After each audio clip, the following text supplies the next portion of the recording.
काय मोठी कामगिरी केली संजय रायमुलकर तुम्ही. पारधी समाजाचं गायरान ताब्यात घ्या म्हणता अधिवेशनात. देऊळगाव कुंडपाळ येथील पारधी समाजाने पकडलेलं गायरान, जिथं ते राहतायत, उपजीविका भागवतायत, मुख्य प्रवाहात येण्याचा प्रयत्न करतायत, ते हिसकवण्याचं काम करताय. आणि असल्या अज्ञान आमदाराचं ऐकून शंभूराजे देसाई त्या ठिकाणी आदेश देत आहेत. त्या गावातल्या पारधी समाजाला हाकलून महाराष्ट्रातल्या पारधी समाजाचा रोष ओढून घेणार. ब्रिटिशांनी त्यांच्यावर चोराचा शिक्का मारला, आम्हीही तेच करायचं, आपणही तेच करायचं. त्यांना येऊ द्या मुख्य प्रवाहात, त्यांना होऊ द्या शेतकरी, त्यांना होऊ द्या कष्टकरी. किती दिवस त्यांनी वन भटकायचं, या गावातून त्या गावात पालठुकीत फिरायचं. त्यांच्यामुळे दहशत होती, त्यांच्यामुळे भीतीचं वातावरण पसरतं.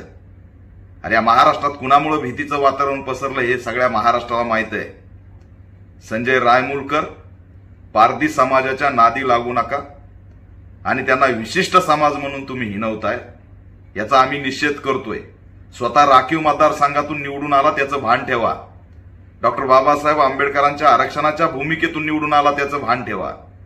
आणि पारधी समाजाला अशा पद्धतीने एकाकी पाडण्याचा प्रयत्न करू नका. येणाऱ्या 3 महिने फक्त आमदार आहे, त्याच्यानंतर दीपक केदारची एंट्री झाली म्हणून समजा.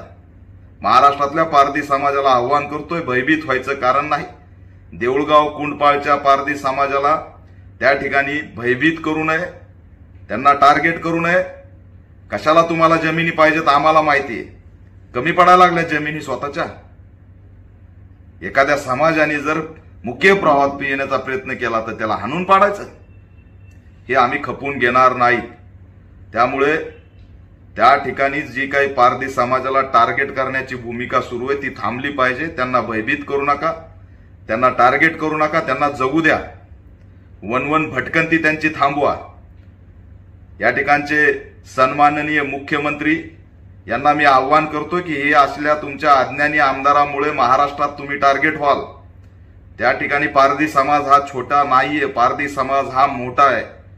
आदिवासींबद्दल अशी जी काही भूमिका आहे ती योग्य नाही. आणि तेही अधिवेशनात विशिष्ट समाज म्हणून हिणवणं वाईट वाटतं.